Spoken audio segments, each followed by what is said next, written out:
어느 가정에 며느리가 셋이 있었습니다. 그들은 서로 경쟁하듯이 시부모님에게 너무 잘해드린 거예요.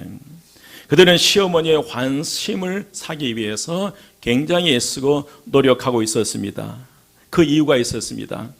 시어머니의 손가락에 큼지막하고 값비싼 다이아몬드 반지가 끼워져 있었기 때문이었습니다. 그들은 그것이 탐이 났던 것입니다. 또 시어머니도 지혜로웠습니다. 큰 며느리들이 집에 오면 그 손가락을 쥐었다 폈다 하면서 다이아몬드를 보이는 것입니다. 또 큰 며느리가 집에 찾아오면 넌지시 그 큰 며느리에게 이 다이아몬드 반지를 줄 것을 얘기를 합니다. 또 작은 며느리가 오면 또 그렇게 얘기하고 막내 며느리 또 그렇게 얘기를 합니다. 그래서 이 세 며느리는 어떻게 해서든 그 시어머니 손가락에 다이아몬드 반지를 얻기 위해서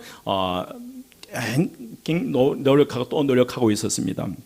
어느 날 이 시어머님이 이제 세상을 떠나게 됐습니다. 그런데 이 세 며느리가 가슴을 치며 통곡하는 것이었습니다.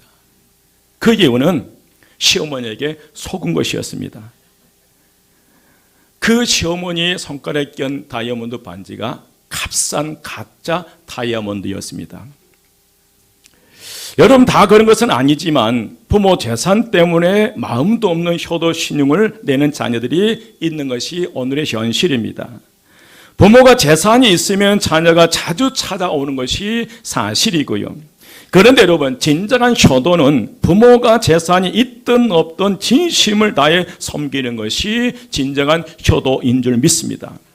오늘 뜻깊은 어버이 주일을 맞이해서 성령께서 우리의 마음을 감동시켜 주시기를 주의 이름으로 축원드립니다. 그동안 부모님을 이해드리지 못했고 또 부모님의 마음을 아프게 했던 죄, 부모님을 원망했던 죄, 또 부모님을 공격하지 못하고 부모님께 효도하지 못했던 죄를 이 시간 다 회개하시고 부모님과 다시 관계를 회복하는 귀한 시간 되시기를 주의 이름으로 축원드립니다. 오늘 어버이 주일을 맞이해서 두 가지를 통해서 함께 은혜 받기를 원하는데 그 첫 번째로 부모의 실수가 때로는 자녀들을 불효자로 만듭니다. 한번 따라서 합니다. 부모의 실수가 때로는 자녀들을 불효자로 만듭니다. 여러분 부모님의 실수가 살아가는 자녀들을 저주 아래 놓이게 할 수 있다는 사실입니다. 아버지를 살해하여 사회에 엄청난 큰 충격을 주었던 한 대학 교수가 있었습니다. 그는 어릴 때 아버지에게 늘 욕설만 듣고 살아온 거예요. 게다가 아버지는 어머니를 두고 또 새 어머니를 얻게 된 것입니다. 이 아들의 마음에 생긴 상처는 미움으로 분노로 증오로 변화됐습니다. 그러면서 어린 시절에 늘 생각하는 것이 어떻게 하면 엄마의 원수를 갚을 수 있을까? 심지어는 이 어린 아들의 꿈속에 이 어린 아들이 아버지를 몽둥이로 때려 죽이는 그런 꿈을 계속 반복해서 꾸었다는 거예요. 그런데 이런 사건을 저지른 후에 이 대학 교수가 붙잡혀 가면서 외칩니다. 내가 40년을 참았는데 왜 20년을 더 참지 못했을까 탄식하며 울부짖으면서 끌려가더라는 것입니다.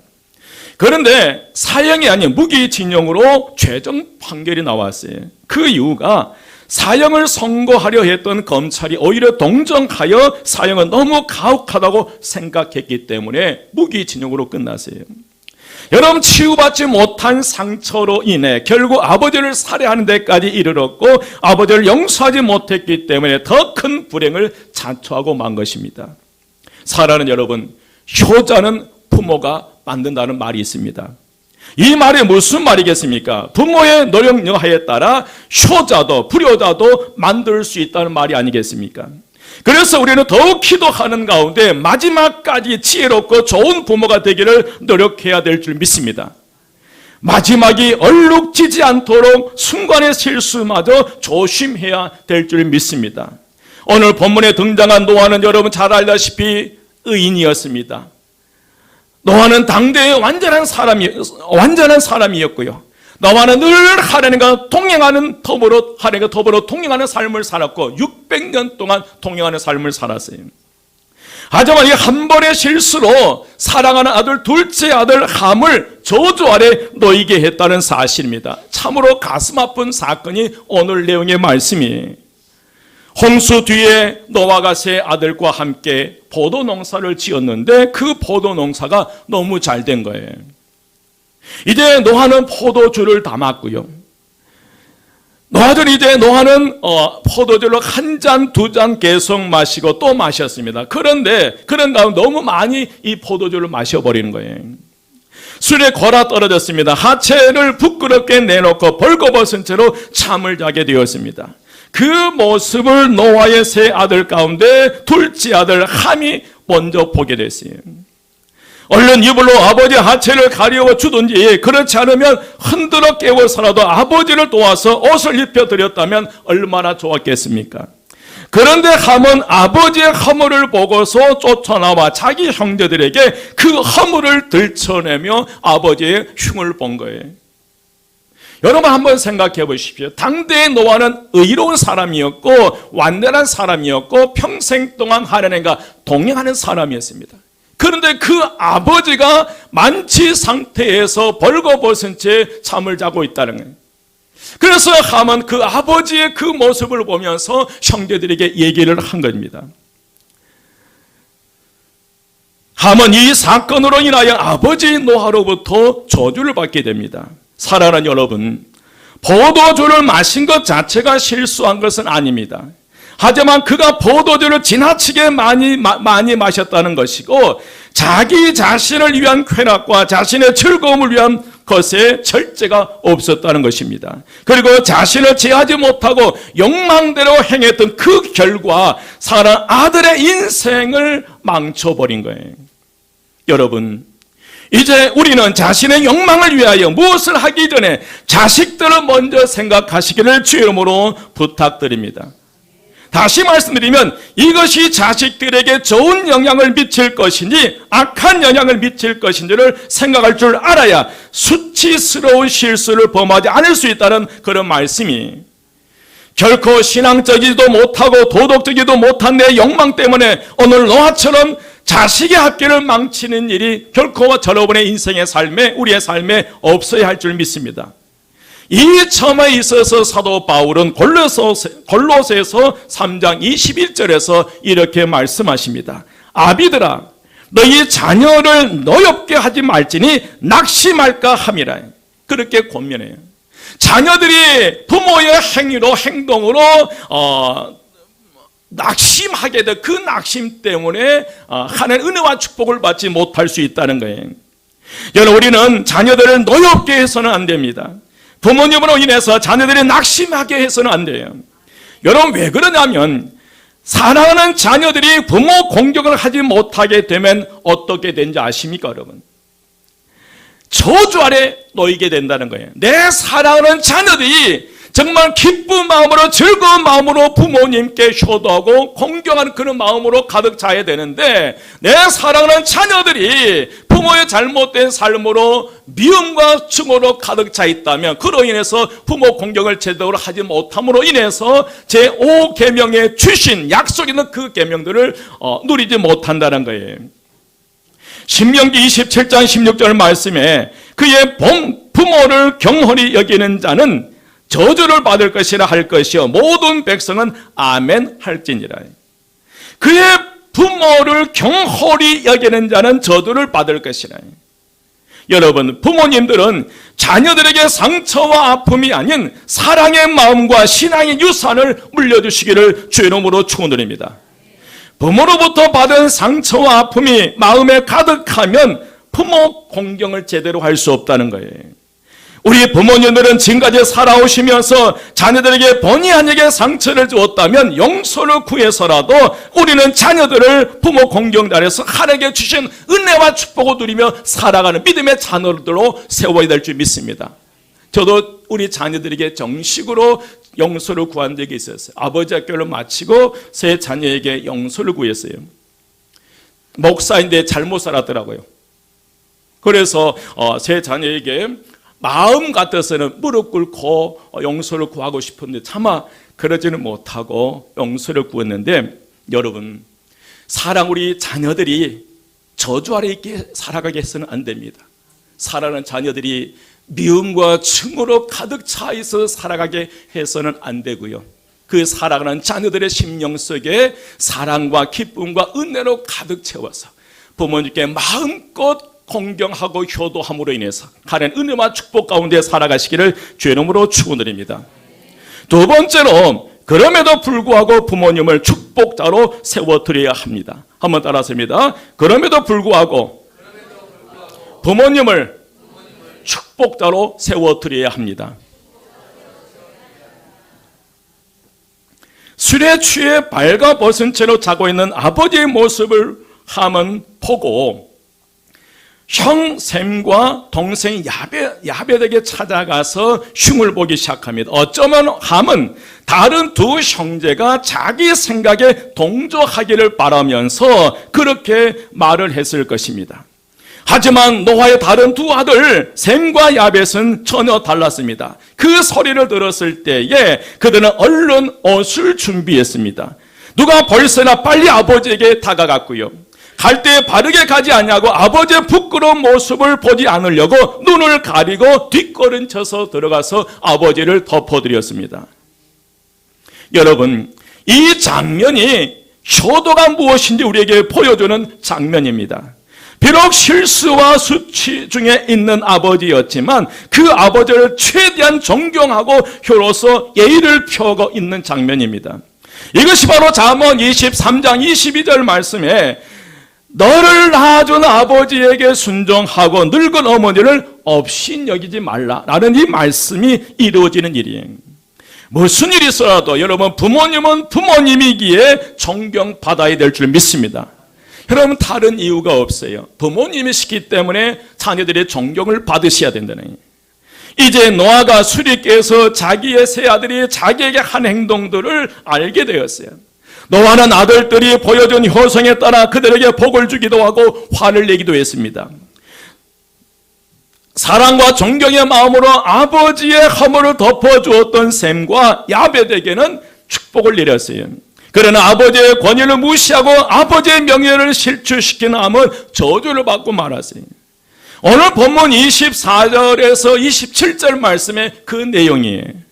그 내용에 가나안에 대한 저주가 나오고 셈에 대한 축복, 야벳에 대한 축복의 내용들이 나와요. 먼저 26절 여러분 보시면 26절에 보면 셈의 하나님 여호와를 찬송하리로다 축복선이 나와요. 여러분, 성경에서 멋멋의 하나님이라는 이 말은 정말 귀한 말씀이에요.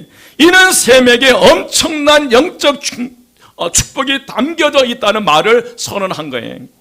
27절에 보면 하나님의 야벳을 장대하게 하사라는 말씀이 나오는데 이 말의 의미는 야벳의 지경을 넓혀주겠다는 말씀이에요. 여러분, 이것이 야벳이 받은 복입니다.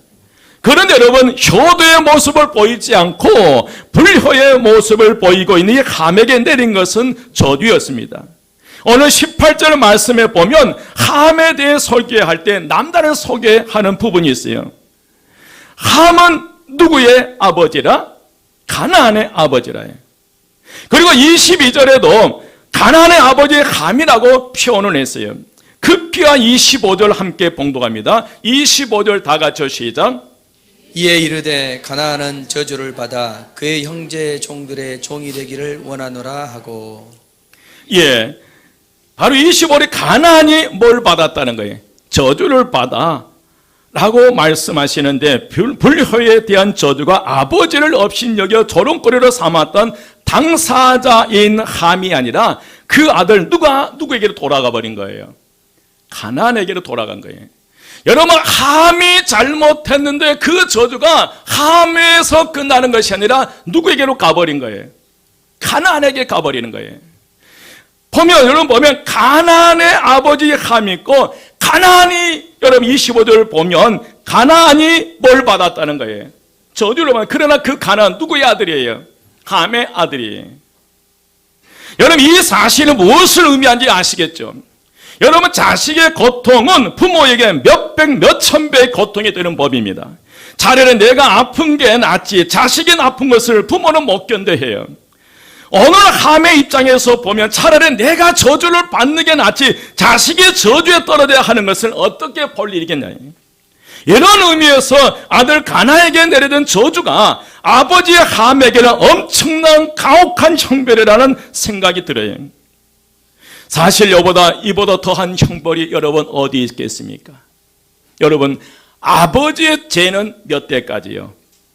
3, 4대까지 흘러가죠. 하나님의 은혜는 몇 대까지예요? 1000대까지예요. 여러분 기억하시고 예수 이름으로 끊어내시기를 주 이름으로 축원드립니다. 여러분, 사실 함은 효자였습니다. 아버지께서 방주를 만들 때 불평 한마디 않고 열심히 일했던 착한 아들이었어요. 그러나 함이었지만 이 순간만큼은 아버지의 허물을 덮어드리지 못하고 드러를 들치워냈더니 그 결과 자신과 자손들을 저주 아래 놓이게 했지만, 그러나 셈과 야벳은 오히려 정반대로 아버지의 실수와 허물을 감춰드림으로 자손들을 축복 아래 있게 했다는 거예요. 여러분, 똑같은 광경이 아버지가 만취 상태에서 벌거벗은 채로 누워있던 이 광경을 아들 함이 봤고 또 두 아들 셈과 야벳이 보았어요. 그러나 선택은 달랐다는 거예요. 함이 선택했던 것과 셈과 야벳이 선택했던 것은 달랐다는 거예요. 그러나 그 선택의 결과는 엄청났다는 거예요. 여러분 살아가시면서 혹시 여러분의 가장 사랑한 이들의 허물이 보인다면, 사랑한 부모님이나 사랑한 이들의 허물을 보인다면 그를 위해서 기도하십시오. 그를 위해서 기도할 때 여러분 선택이에요. 내가 어떻게 하는 선택인데 그것을 하나님 앞에 나가 기도할 때 그것을 은혜와 축복으로 받고 나갈 수 있으리라 믿습니다.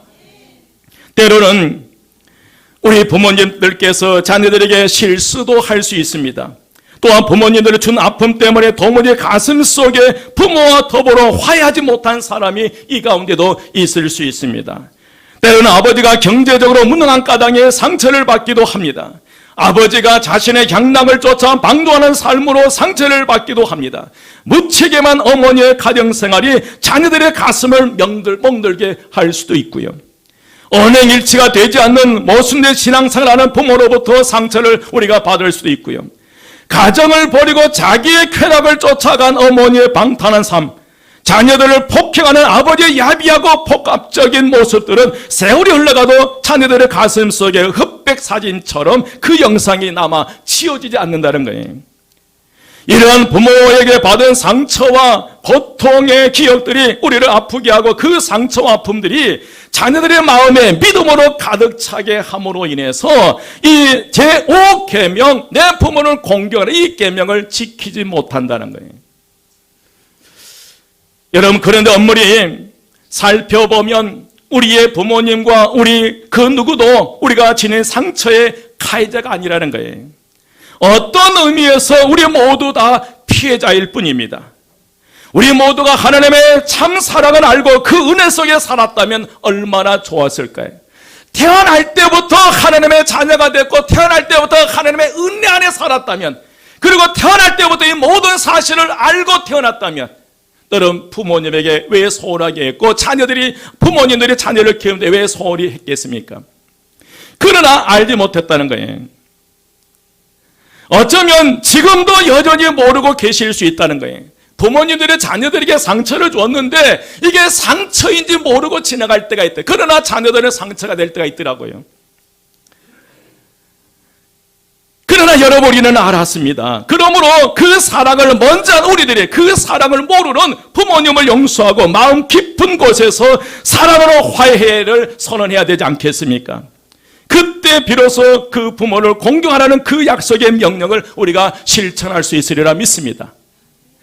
예수 그리스도의 사랑을 알았던 저와 여러분이, 예수 그리스도의 십자가의 사랑을 알았던 저와 여러분이, 여러분 그 사랑으로 용서해 들어갈 때 우리는 비로소 부모님들을 공경할 수 있고 또 그 허물을 속에서 축복자로 세워갈 수 있으리라 믿습니다.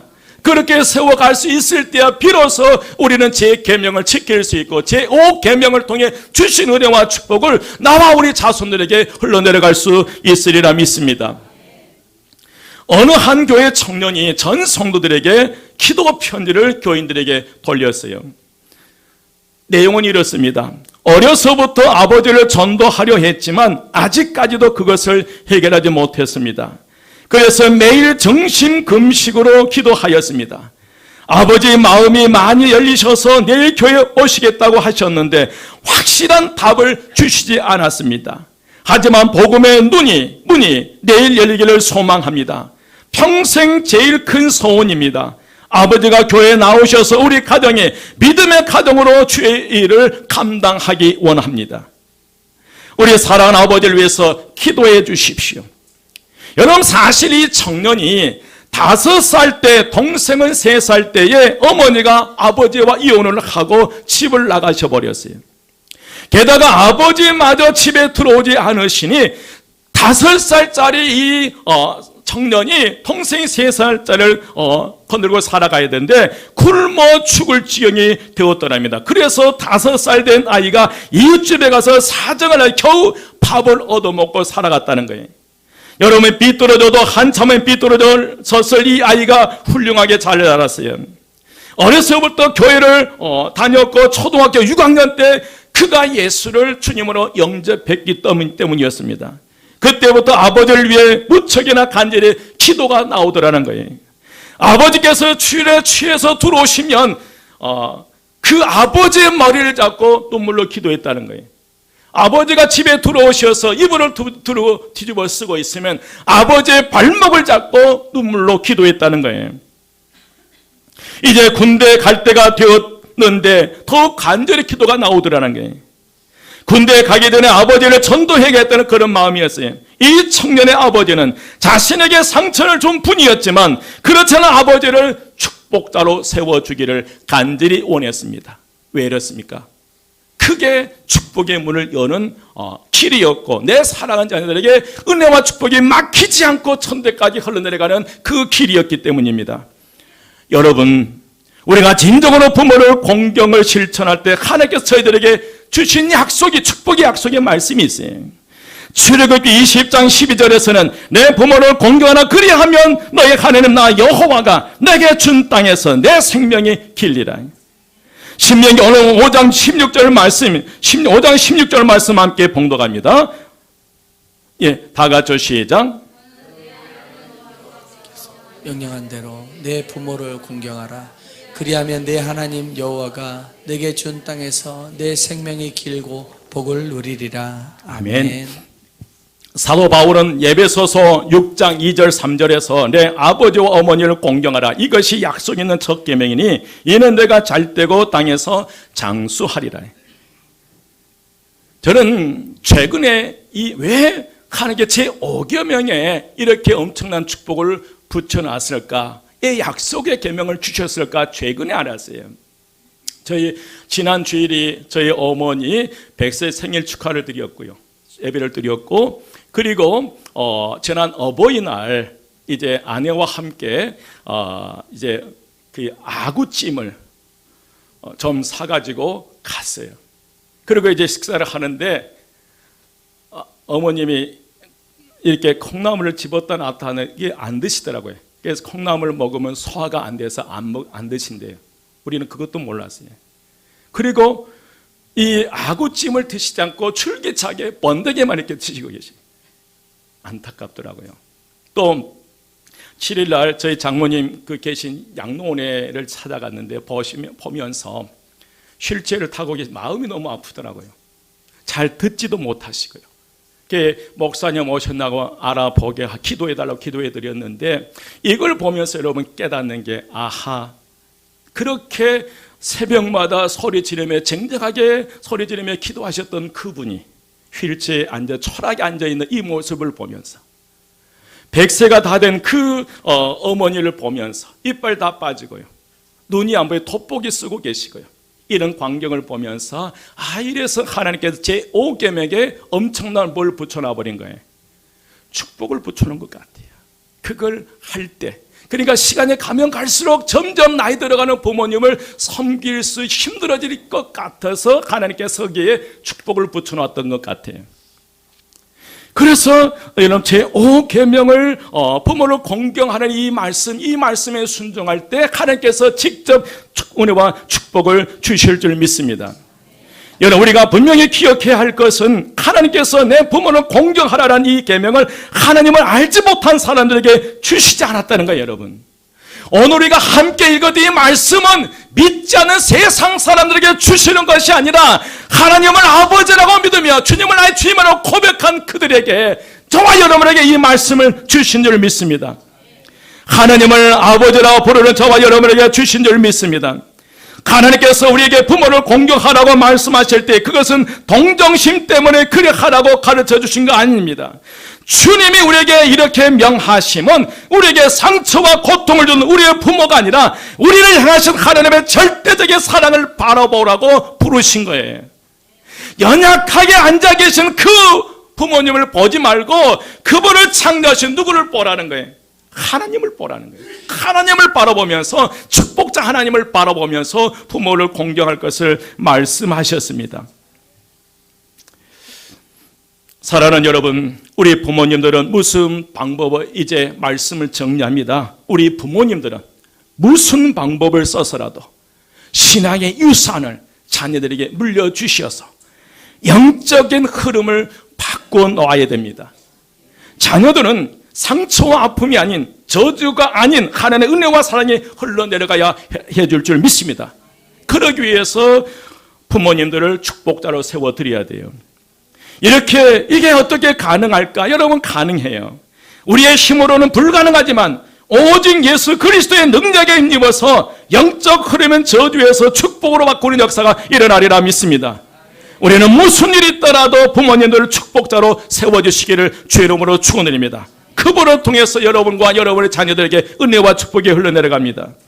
그리할 때 우리는 약속 있는 첫 계명인 부모 공경을 통해서 축복을 받습니다. 여러분, 반드시 부모에게 교도해서 복의 가문을 세워가시기를 주의 이름으로 축원드립니다. 기도드리겠습니다. 부활이요 생명이 되신 우리 주 예수 그리스도의 은혜와 하나님의 크신 사랑하심과 성령님의 감화 감동 충만 역사하심이 다시 한번 주의 말씀에 순종하고 축복자로 세워가기 원하는 저희 모든 성도님들 머리 위에 지금부터 영원까지 함께 하시기를 간절히 축원드리옵나이다. 아멘.